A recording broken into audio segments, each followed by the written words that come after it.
Yo, Yamamo, Aqua Bashron Koso, Eba POG Media, so Mistress Afin, as well Baswa.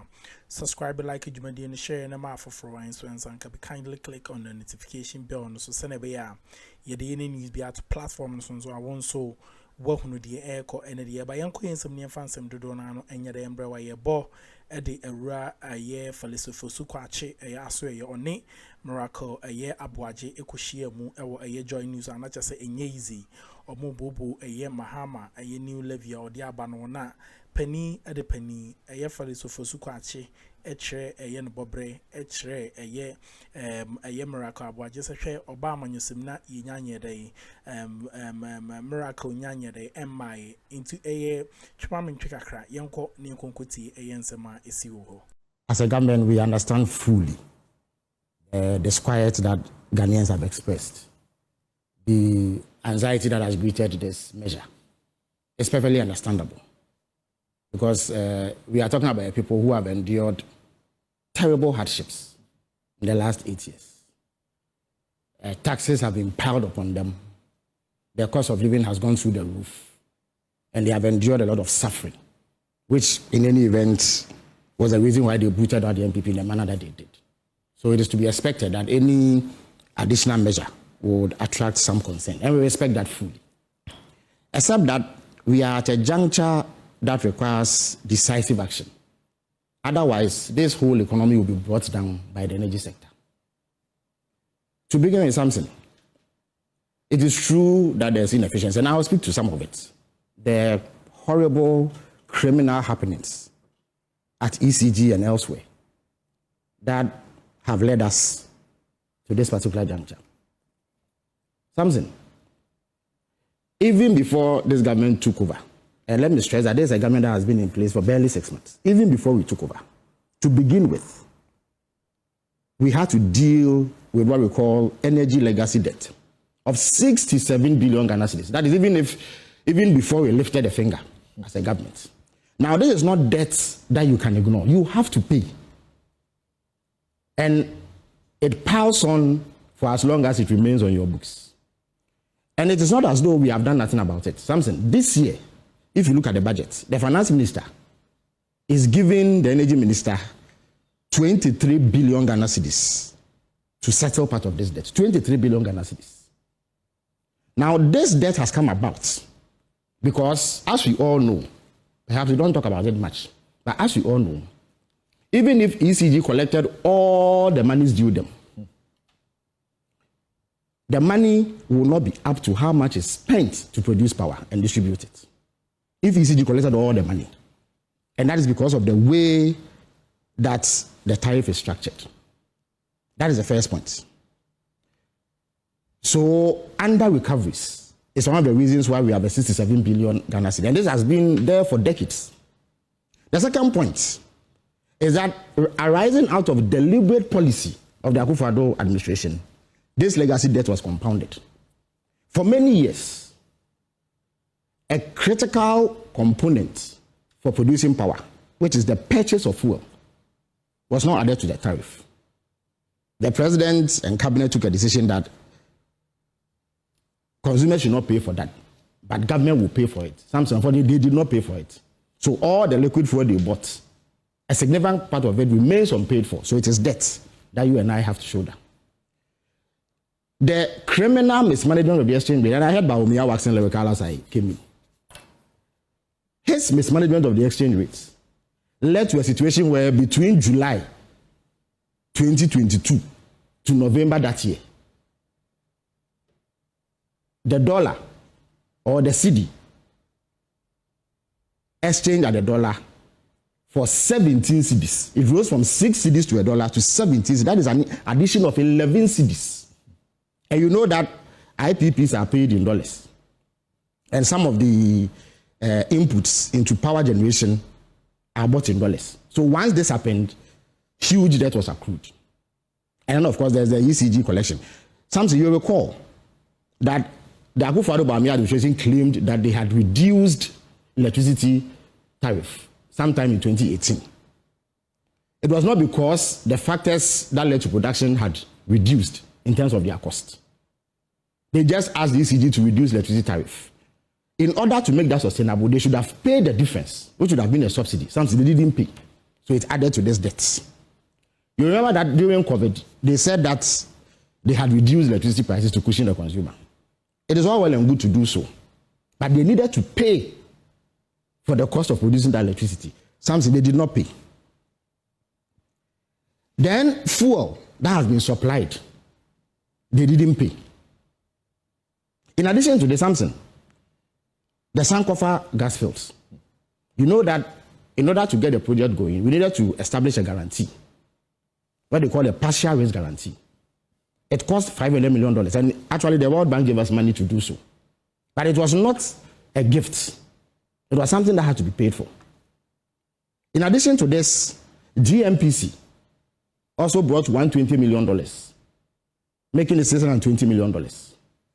Then the car power arrangement also required a guarantee. So Litasco produced $170 million in guarantee. Again, because of the criminal mismanagement of the economy, since they did not pay the players in this sector. So the players drew down on this guarantee in excess of $800 million. But those guarantees must be restored. And it's actually an IMF requirement. In fact, some of them have reached as far as the US Senate. And you've heard US senators started making noise, who have started making noise, that the plug should be put on the IMF program because we owe these amounts. So these guarantees have to be re-established. If you put all of this together, you get 67 billion Ghana cedis, which is debt that must be paid.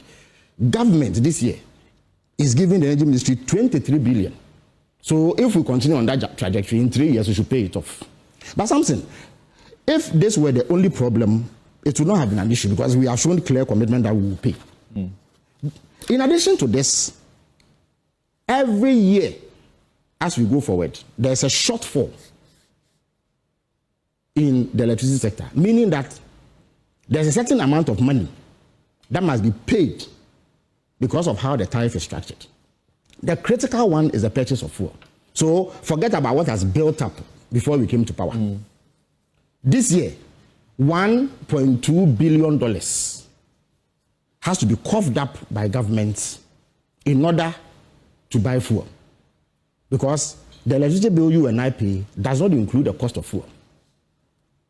So even as we are paying the legacy debt, more debt is going to compound if we don't find a way around this. There's something called reserve margin, or others used to call it excess capacity. Of course, the MPP engages in some shallow populism. They make it seem that it is criminal to have excess capacity. Nobody will invest in a power plant in Ghana if you don't give him a guarantee that that plant is not going to sit idle. Because it doesn't make sense to come and build a plant which is idle. And every power system must have a reserve margin. So that argument that the MPP makes is completely flawed. It is populist.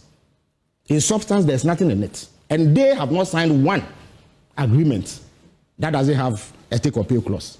Otherwise, the investors won't come, especially in a time where you are catching up. You have significant shortfall. In any event, all the excess capacity that we left, something has been used up. Today, as we speak, demand meets supply exactly. And there's no reserve margin. So, if we don't do something about it and even overlook the legacy debts, we are still going to pile up more debt if we don't find a solution to the fuel problem. Of course, naturally, you would say that, okay, so it is not part of the tariff calculation, so we'll add it. So if we do that, electricity prices will rise by 50%, which will impose too much hardships in our view. So we reckon that the most efficient way to do it is to add it to fuel. And also because, and as I worked in, Professor Abokwin was making the point, because of the gains we've made with the city, there's been a significant drop in the price of fuel. Under the MPP, at the time, fuel sold for 20 cedis a gallon, diesel, and petrol was going for around 17 cedis a gallon. But please let me lie, this is extremely important, since I beg you. So that drop means that today, the average Ghanaian is paying far less for fuel than they did just 5 or 6 months ago. So it is going to cushion consumers in that the effect of this additional 1 cedi will be negligible or non-existent. Remember that the original ESLA, which was imposed in 2015 to address some of these problems, actually was also imposed at a time when there was a similar drop. That time it was a world market price that had dropped. So it meant that fuel prices were going to drop significantly. And then we brought it in there in order to generate revenue to address some of the problems that I have highlighted. So it is not an easy decision to make. And as I indicated, we understand fully that people will be agitated. It's to be expected. We respect that. Nobody quarrels with that. But if we don't do this debt overhang, which is no fault of ours, Samson, would drag us. And Samson, let me also make the point about the comparison with the D-Levy. You see, if Dr. Bawumia, in all the 8 years the NPP was in power, had imposed only the D-Levy, it wouldn't have been a problem. Ghanaians responded the way they did because by that time, over 30 other taxes had either been imposed or increased under Bawumia, who is complaining. In the period that we've been in power, how many taxes have we imposed? This is the first one we have had to do. That is even after removing about 3 taxes. And there are some others that we will look at. The COVID levy, which the finance minister indicated is undergoing review. And when he presents his next budget, we'll be speaking to. So, yes, Ghanaians have a right to complain. We respect that, but this is necessary. But there's a final point that I need to make, which is extremely important. The reason why we have even had to use liquid fuel, something, is that as I speak, annually, about 420 million standard cubic feet of gas a day is used up in power generation in Ghana. Even with that, there is still a gap of 150 million standard cubic feet a day. If we had that gas, we wouldn't need to import fuel. But we have to import fuel because of that shortfall. Now, gas is much cheaper. If you use gas, you need just $10 to get 1 MMBTU, which is the unit that is used to measure. The equivalent of that alone is $61 per barrel of oil. $61 per barrel of oil. So this levy is an interim measure meant to fill that gap. I am aware, and indeed I'm part of the committee that is working on the establishment of the second gas plant, which will enable us more than meet the gas demand for power generation. We expect that to come on stream in 3 to 4 years. Once that happens, fuel purchases would not be necessary. And indeed, the reason why the fuel purchase has even become a problem is a result of the NPP government policy. You know, in the past, it was VRE that was doing the importation. Through a fiat, they said ECG should do the importation. And then they brought in all manner of entities, Stratcom and Co., to start the importation. And yet they were unable to pay them. Okay. And this is what has led to this. So now you can rest here. Yeah, you can rest here for me. I had intended, Kofi, I'm coming to you. I had intended this to be his brief introductory, entrance, but this will be his substantive. The brief introductory entrance has meant. Yo, offer toss me and yada air brown. Offer toss me no miracle. Aya abwaje and so gene seats HHA and Simnimu. And it was quite interesting and also Canadian if I the living I the Abba for Frono. Master say, Yabako na Yaquaqua Jinchimu. Master won't subscribe, like you may share the mouth of Florence and Sankabi, Macramo. For me, I don't think there is any sin graver than betrayal of trust.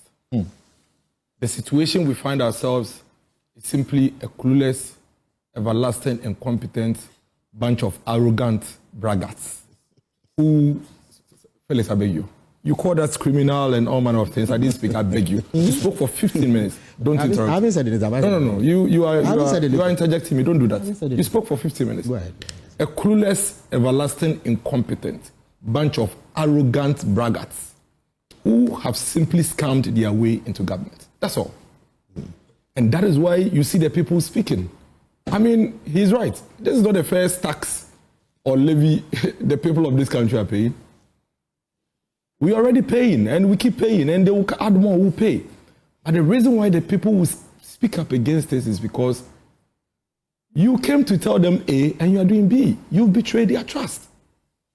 The fiduciary relationship that the NDC built with the people of this country while they were in opposition, the big talk, the plenty grammar, all the blabbing they did, knowing the gravity of the issues at hand. And they said they have solutions. And they were emphatic. He said, we will solve this without burdening you with additional tax. In fact, the finance minister in his budget, I think paid 264 or so, the 2025 budget, actually mentioned ESLA and all the reviews, but it went ahead to indicate that they are not going to add anything. The finance minister is caught on tape at his vetting when he was asked that all these plenty things you are saying your government will do. When you come to office, you are at the same time saying you remove this tax, you remove this tax, you remove this tax. How are you going to do these things? He said, in this country, I have studied the economy of this country for a very long time, and I do not need to add new revenue handles to be able to deal with the issues. He said you do not necessarily. Yes. That's what he said. That's a caveat. No, but the context is important. The context was specifically, you are removing all these taxes. You are making all these promises. How are you going to deal with the gap? He said, don't worry. I have studied this for a very long time. I would emphasize on compliance to make up for the money. He even went on to talk about all these tax refunds, which he said that if he deals with the tax refunds by reducing it from 6% to 4%, the amount of money he will make is far more than all the taxes he's removing. That is the reason why the people are talking. And when we talk, you tell us to shut up, and you are taking us to history and giving us historical background about how debt came about. Why are we doing this to ourselves? Why? We go to bed on Tuesday. We go to sleep on Tuesday. Wake up Wednesday morning with a 4 cedi 50 pesos on every gallon of petrol we buy in this country. And you are telling us we should keep quiet because I am MPP, because I squeeze banana into my vehicle? Why do you think the MPP lost the elections by the margin with which we lost? It is because you told the people that you won't do this to them. If the people knew you were going to remove D-Levy, remove non-existent, what I mean non-existent, I mean nobody paid, emission tax, and ask for claps and applause, and bring them 4 cedi 50 pesos per gallon 2 months later, you think they'll be clapping for you? You went to squeeze the hands of GPRTU and force them to reduce transport fares by 15%, telling them about how you have brought the cedi you up and brought dollar up, for which reason fuel prices have come down and so they should remove it, knowing very well that you have already prepared your memorandum for a 4 cedi 50 pesos on a gallon of fuel. That is dishonesty. That is leadership of insincerity.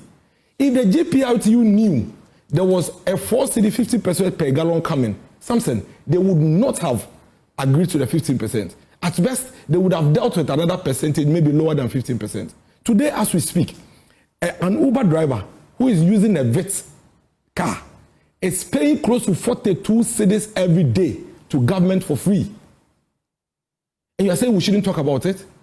And then you come and tell us that, oh no, we have reduced burden. We have given you gold on the street of Ghana, and so now we can afford to slap all manner of levy on you. And then they keep lying. Oh, when we when we came to power, fuel prices were 17 cedis. That's a complete falsehood. As a matter of fact, when we are speaking to these things, let's speak to facts. Nana Addo Akuffo handed over to power to the NDC with fuel at 14 cedis 99 pesos. That is the fact. On 7 January, I have it here. This is Guel. Star Oil is here. What is here? Is here? What for? Is here? Is here? It's here. Celia, you can read it. Thursday, 2nd January 2025. Celia, read the whole thing. What for? Super XP 14.99. Yeah, that one. Diesel XP 15.60. Super XP 95. The 15.60. What is the price now? But what's the price of Super XP?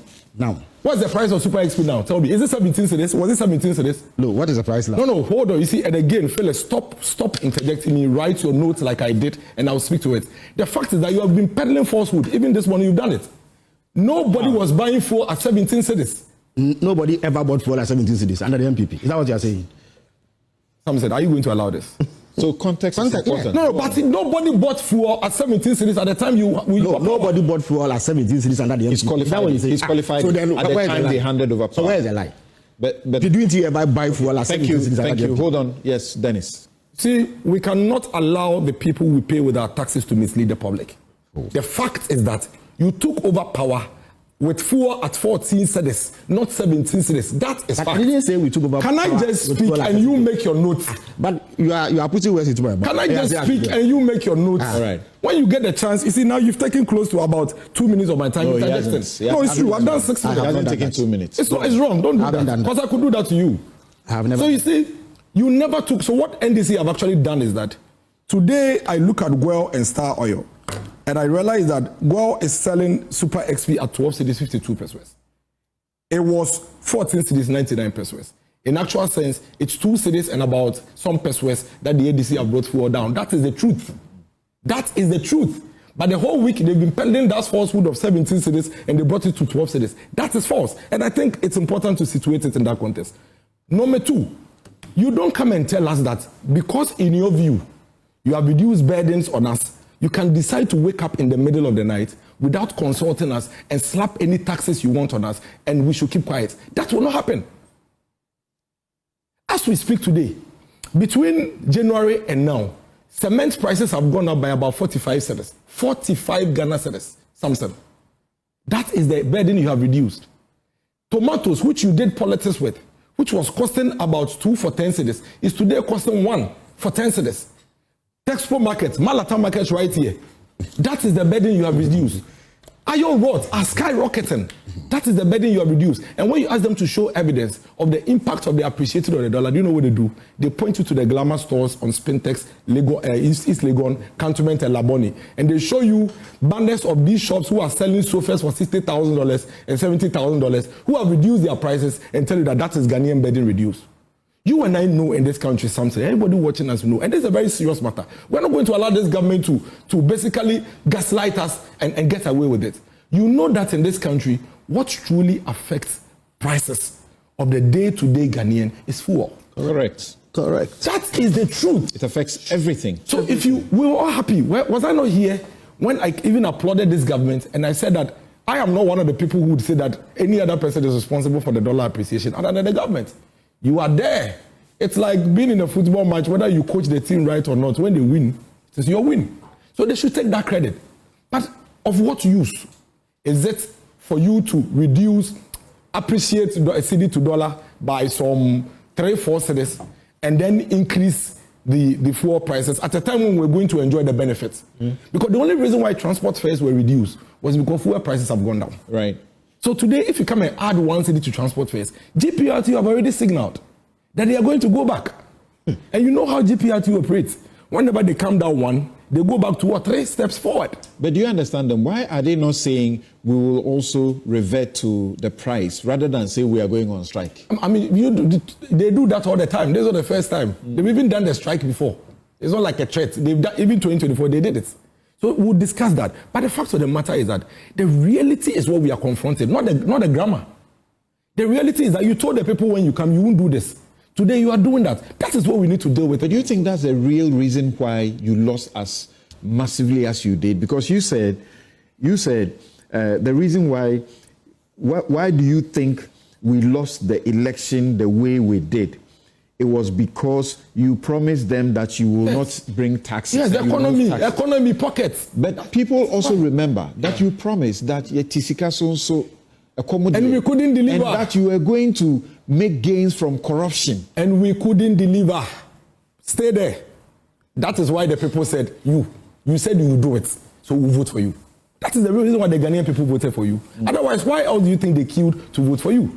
You went to tell them that the things the MPP said they would do for you, they couldn't do for you. Vote for us. Now let's come to this whole energy thing. Let's put it on record. Something you and I know, and that is also fact. The MPP did not criminally, like he put it, manage the energy sector for us to come into this debt.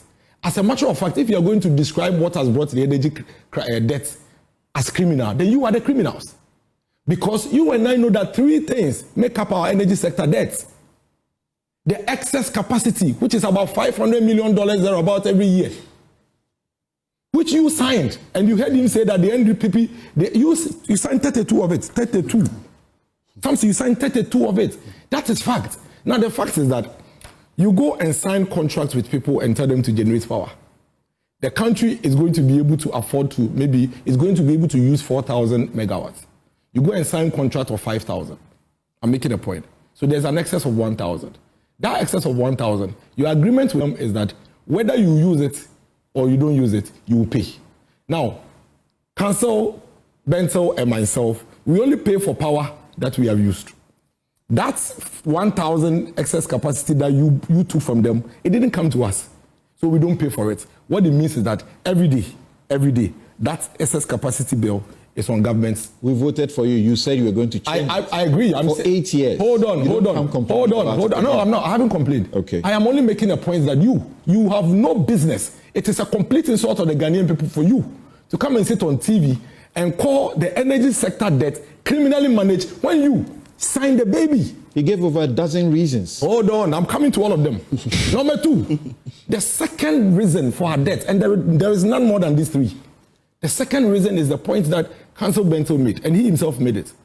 When ECG itself goes to lift the, let's say the 4,000, before the 4,000 gets to our homes, 500 is lost through technical losses because the cables are weak, this is not there, you understand? 500, the technical aspect, 500. So we don't even receive the entire 4,000 for us to use and even pay. Now, after we have also used the 3,500, ECG should come and collect the money from us. They are collecting 3,000. So that one to 500 is lost. These are the reasons why we have these challenges in the energy sector. Correct. That is fact. Correct. Nothing else. There is no other thing. Now look at each of these 3 things. Which of them makes MPP criminal and doesn't make you worse of a criminal? When we had a handle or an avenue by which we were seeking to make up for this, you came in, you took it off. You said you don't pay anymore. Meanwhile, you were not paying. Let me also deal with this matter. So you see, between 2013 and 2016, when the energy crisis peaked, the NDC decided to increase the generation capacity, which is one of the best things we've seen in recent years. But in doing that, they overdid it.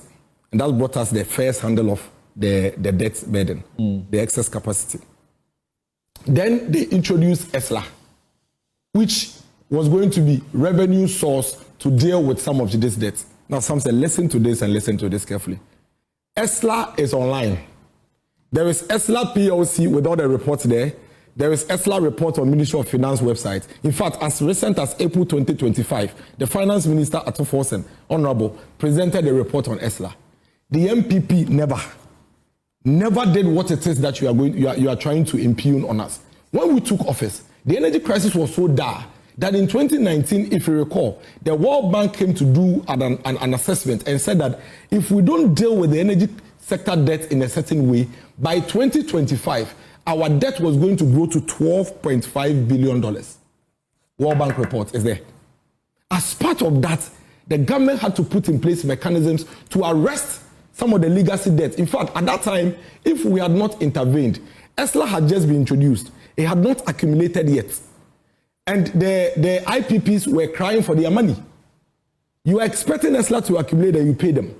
They cannot wait. So all government did was to float this ESLA, generate the money now, and pay the IPPs so we can have our power on. There is this thing that the BDOCs actually released along the line, and I'll read it to you. It's on your website. Government settles 1 billion legacy debt. The Ghana Chamber of Bulk Oil Distributors says it has received from government 1 billion being full and final payment of legacy debt owed the bulk oil distributing companies from 2012 to 2020. This is ESLA money. This was when? This is ESLA money. This was ESLA money. This was when? Somewhere 2020 thereabout. Okay. This is ESLA money that was going into it. Now the ESLA report between 2017 and 2023 is online. This is what the ESLA report says. 70% of ESLA money was used to settle energy sector debts. 20% went into infrastructure, which includes transmission upgrades, distribution improvement and maintenance, and other infrastructure. So you see, let nobody, and these reports are public, we can all read. Okay. Let nobody ever make that point that the government misused ESLA and all of that. In any case, the total amount of ESLA revenue raised between that period up to 2023 is about 35 billion cedis. How much is our debt?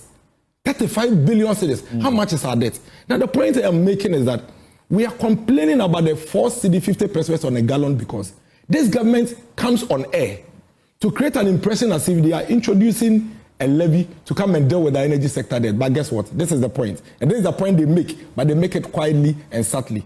This levy is not going to pay any of the energy sector debts. All it's going to do is to buy fuel now to power our generators. That's what Jinapo says, but the president. That's what the president also President said. Mahama appears to correct that and says it will do both. No, he didn't. He said that it will be buying fuel until a period where they are expecting a certain gas inflow. And that when that gas inflow comes in, then it will shift. All right. What if, hold on, that's conditional. What if it doesn't come in? Okay. But as I conclude something, my point here is that you are government. You have been voted into office. You promised to reduce our burden.